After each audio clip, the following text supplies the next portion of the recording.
seeing stock markets going higher and higher for 10 years, I think it's very easy for some people to start talking about bubbles bursting, market crashes, bear market coming. I mean, you watch something go straight up, straight forward all the time, record high behind a record high, and I mean, you look at it and you keep posting stuff on the internet saying the markets are going to crash.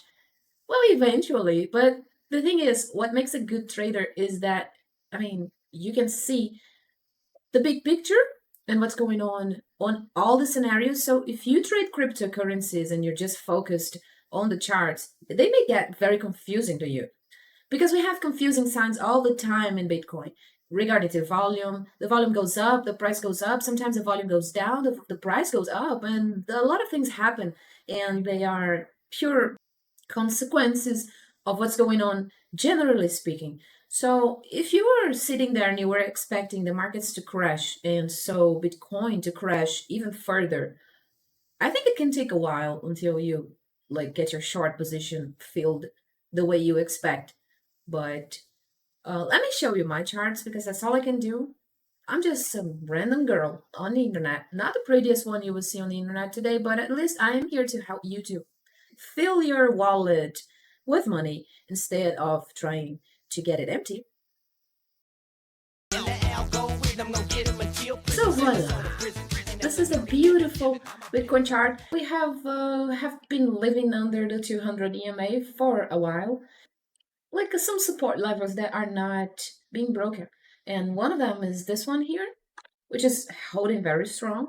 And below that, we see that there is a 20 something, which is a little bit worrying because we see the EMA kind of bending down a little bit. And if we don't cross it, yeah, we can reach lower levels on Bitcoin. But trust me, I am feeling my bags and I am enjoying every dip on Bitcoin and all the other altcoins. So I'm going to show you right now the situation that I believe that we're in regarding to the entire market structure. I just want to show you how the stock markets are doing in China, okay? These are the major ETFs for stocks all over China, okay? And as you can see, god damn it, this is like almost a fucking, like a football field with all green and stuff. So the stock markets in America today, they're also doing good today, and also in Brazil, all over the world. And if I don't know if you remember or if you watched my previous videos, but the IPCs were all above 50. So that indicated a very bullish sentiment all over the world on the entire market, and it's following. But just about China, beginning, I thought that it was very funny that we got this pandemic coming from China, allegedly. And the United States did not, despite all the tension with China, did not get into a big fight, a huge fight with it. Okay. Instead, the Chinese economy is just growing a fucking lot. And nowadays, it surpassed United States, surpassed all the countries in the world. And I want to bring it to you a Chinese company that I'm investing on, and I don't know if you know Xiaomi, but we don't have a lot of data because it's recently listed here and it's part of the OTC. Okay, and index. And despite the OTC is not doing very good right now, but as you know, some assets inside of an index, despite the index is going down, these assets can go up because it means that other assets are going down, but these assets are doing good. So what made me get into Xiaomi right now is that I was watching these levels here, these blue box levels, and I was considering that it would serve as a support, and because it served as a resistance, and then we had this all-time high right here, and we had a very low, okay, but it acted also as a support. It didn't crash underneath it, so it went back to the support here. And recently we saw a gap going down, but afterward we saw a huge bullish candle and we saw a gap up, and this is a big gap, and it seems to be a few. How would you say that in English? Like an escape gap, I think. And this escape gap is just trying to find support here, but this is a 6 hours and it found support on the EMA. Okay.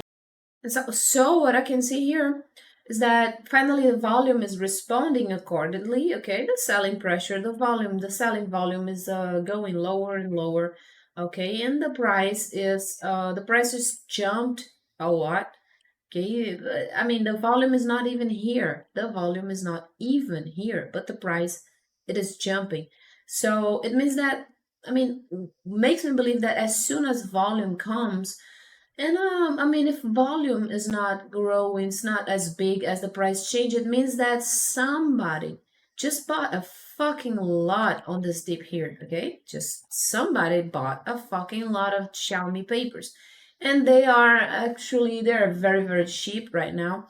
Yeah, we're having some signals on the buy sell trend, okay? So price line is just crossing down some EMAs for the 6 hour, but the daily also looks very good.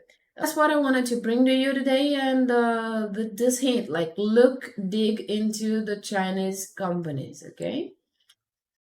Now let's take a look at the SP 500. I see many people calling for a mega crash. The stocks are going to crash. The stocks are going to crash. And it's funny because everybody just talks about the American stock market as if America is ruling the world. And I'm sorry, but it's not. You know who's ruling the world? The Fed and the adjacent bankers and the adjacent uh, empires of families that rule the crude oil, okay, empire and the energy sector, and they are the ones who are buying those assets non-stop, okay, especially because the Fed just recently said publicly that they are stop buying assets and they're tapering, okay, and they are making plans and they have an agenda that also makes public what they're doing. Yeah, the Fed having a public agenda regarding of what they are doing, as in they just want to soothe us all because they want to make this crash go very smooth. And guys, that's a fucking joke. Right? Nobody's going to stop buying anything. And the biggest proof of that is that we had a fucking pandemic. Everybody in the world were wearing masks, massive people dying. Da da da, and we had that and that March crash compared to 10 years, 10 fucking years of the stock markets going higher. It's not going any lower, okay? Recently, I went in a short on the SP 500 and I got stopped.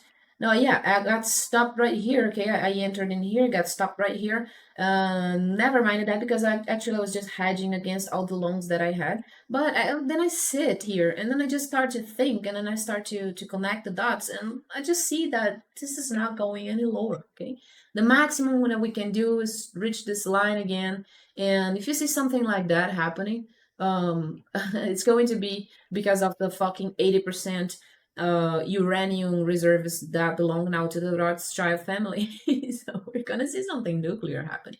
People are starting to talk about the delta variation, but it's kind of we're already past that thing here, and we're just going much higher and much higher, and this is the truth.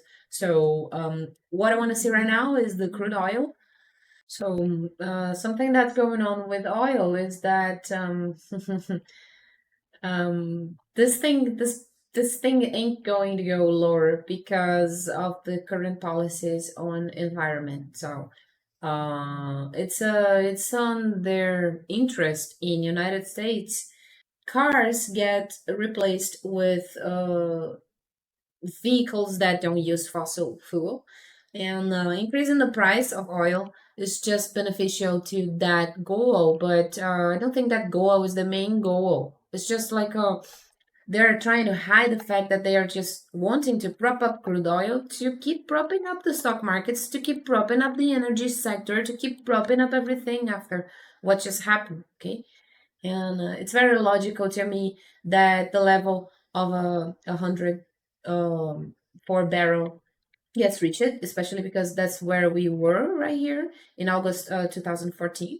So it's a very logical level to me. And if that happens, you know what happens with the stock markets, okay? So that's very and then we now take a look at the gold.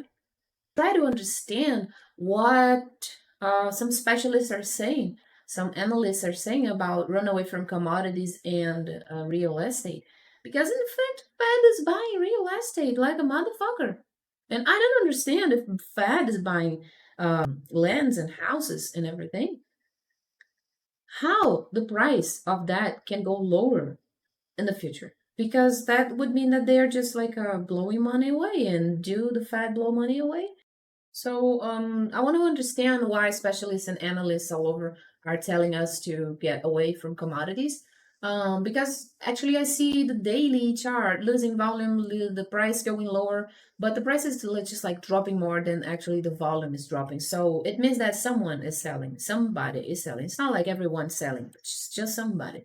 And I see a buying signal here on the buy sell trend on the daily. That's very special. We just only don't see volatility here. So I'm right along on gold, and I'm expecting it to keep on this trend line here, just going up. Okay, because I actually see the structure um, forming a bullish pattern here, which is like we're going down. Yeah, all right here. Okay, we have a channel there going down, etc. Let me put an indicator that's very very good.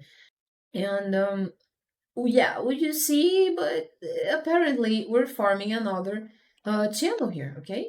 That's what I see, and I think that this support here would be a very good support for your stop loss, but I am 100x leverage long on gold right now. And I'm not a financial fucking advisor. You have to know that it's just a random girl speaking shit on the internet.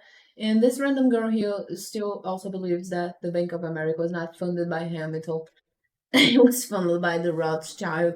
And yeah, and kind of I'm almost sure that they are ruling the world. And funny because one of the Rothschilds is a environmentalist, and you know that they have around $500 trillion. Their empire is right now, and they funded the church, and they funded the Rockefeller oil empire. And recently we saw the Pope speaking shit about Bitcoin.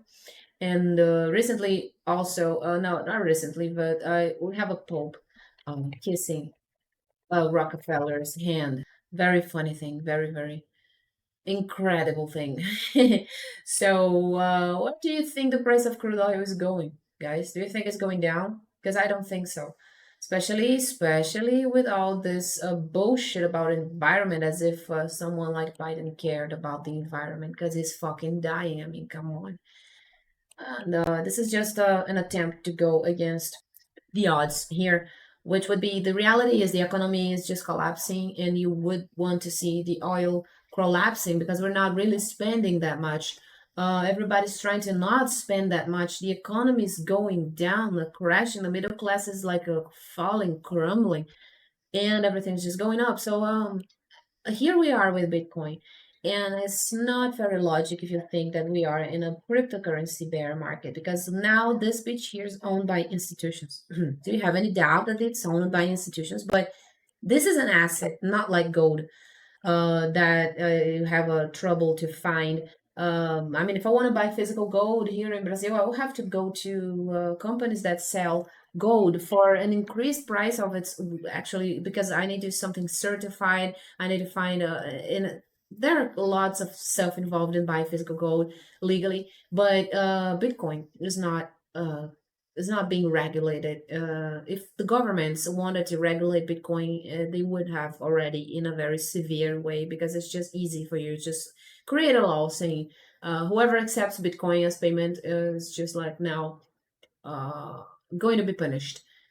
Only that, okay, only that. And I don't see a lot of desire on the governments to regulate Bitcoin very harshly for now, which tells me that there will be still a lot of money flowing into that, because it's just one more asset that we can trade. And I just want to tell people to not get very attached to Bitcoin, because I don't actually believe that this is the revolution. And I kind of believe it started as one, but right now, it's just one more asset that all the institutions are buying, and people like Elon Musk is manipulating.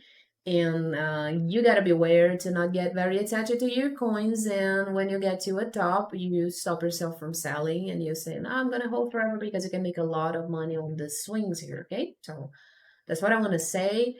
Other things are revolutionary. Cryptocurrency is revolutionary. We're getting a lot of people away from banks, transferring money internationally, especially large sums of money, billions of money is possible with description. discretion, discreet, being discreet. Okay, sendo discreto.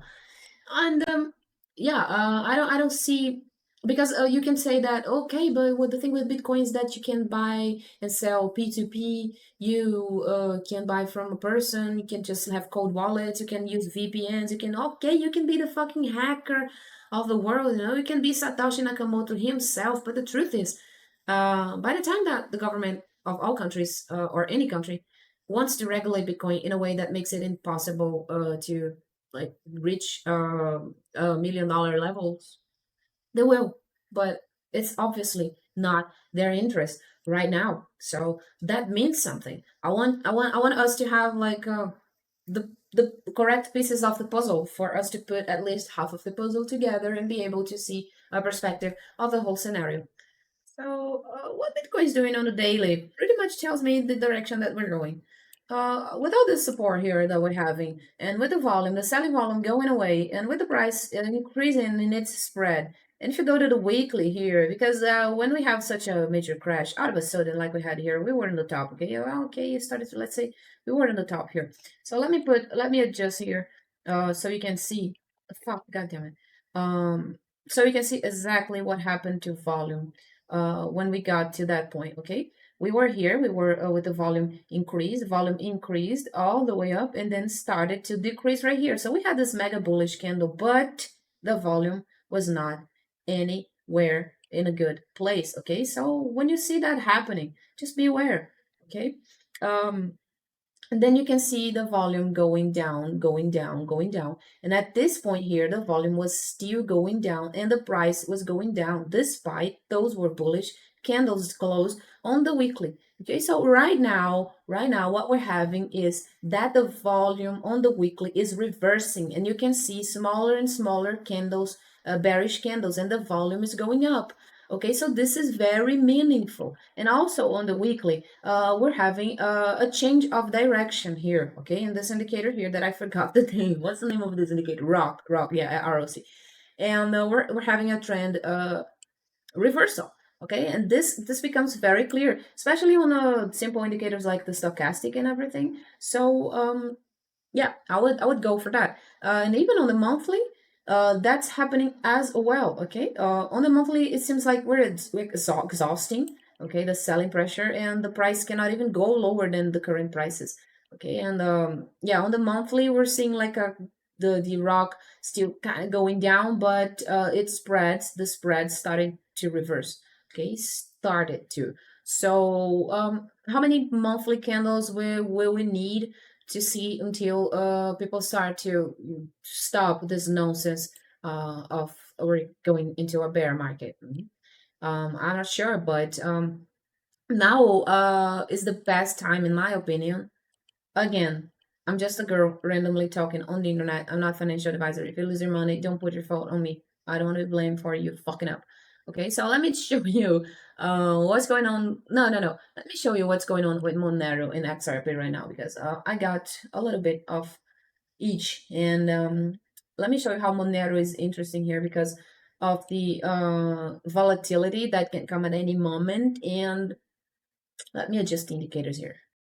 And I would keep an eye on Monero right now, because as soon as we receive some EMAs crossing, intersecting each other on the upward direction, it seems to me that this selling pressure is finally going away. Okay, I see that through volume, and I see that the price is not responding very well to actually the volume that's being traded. So that means buying. Okay, there are people buying it right now. The current levels are very low. I consider that a great fucking dip on Monero, and actually I would just wait a little bit more because it can go just a little bit lower before it starts to go up. And the volatility is present on the 1 hour chart. Let me see the 30 minute. Let me see the 30 minutes here. We got volatility on the 30 minute. We got everything pointing up here. Change of direction here. Let me see the buy and sell trend. Yeah, confused signs right now, but I'm expecting a further Bollinger Blast, maybe around July 12, July 13. We can probably see Monero reaching the 2015 levels again. Right now, yeah, we're actually, this is a good dip. If you're buying spot, buy anything below 200 if you can.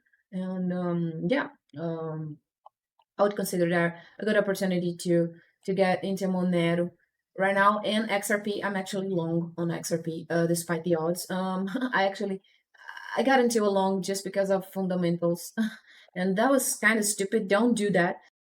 And XRP is not looking the way I wanted it to be looking in any charts, but the 30-minute. Squeezing here on the down on the bottom of the Bollinger Band. And another thing that's very funny is that the volume is going up and the price is going down. Hmm? So that means that maybe we're seeing a blast very soon to the upward direction. And then I'm along on XRP at those levels here. Okay, actually, I'm long at 64. Where? Yeah, I'm long right here. Okay, so I don't have a stop loss because actually my liquidation is my stop loss. And I'm starting to see, I did that because I started to see the DMI do that, okay, on the 30-minute. The price is going down. Oh, sorry. The positive DMI is going down. The negative DMI is going up, but bending down right now. And we're seeing that momentum is coming, but which one? Because this baby is looking that's going to go down, and this baby is looking that's going to go up. So that's the first sign of a Bollinger Glass that I'm looking for, that I can see right now in the 30-minute. And I don't see volatility. There's no volatility. And actually, the volume going up is a very good thing because the price is not following. So at any moment, the price can follow. And I'm going to probably, we can see it go up to the 70 level, okay, 70 cents level. And some specialists are talking about the 70, 80, and 90 cents levels for XRP. So that's just something that I'm going to wait and see. I just wanted to point it up here for anyone who wants to be in Ethereum. Ethereum looks, I'm not even going to look at Ethereum right now because there is a very strong correlation with what's going on with Bitcoin right now. And I've already said what I think about Bitcoin. So I think that's it for today. Let's take a look at the commodities. Did we? Yeah, we did. Oh, I went long. Oh, my long's doing good. Fine. Let's take a look at the dollar index because we kind of don't know what's going to do. We kind of can anticipate that the euro is doing kind of good for now, but there's no volatility, so we just have to wait some volatility to see what's going on compared to the dollar. And the DMI on euro, yeah, we see that finally we're seeing some signs that it can just get bullish. Um, and I would be trading dollars for euros uh, for now. Okay, so yeah, I guess that's it. Let's play some RPG right now. And tech stocks are doing very good today as well. You gotta see that. Banks, they can perform great, but I don't think I'm going into banks right now. Okay, so this is very weird. With all of that happening, banks are not skyrocketing. Okay, they just want to make sure that you don't suspect that they are doing all this bump in the market. So that's it. Subscribe. Oh god, that's so fucking cool to look at the charts throughout this thing, man. It's like a kaleidoscope. Oh wow, I've never seen so many indicators. Oh, this is trippy. God damn it, you should really try to do that, guys. It's so fucking trippy. I fucking love it. Yeah. Bye.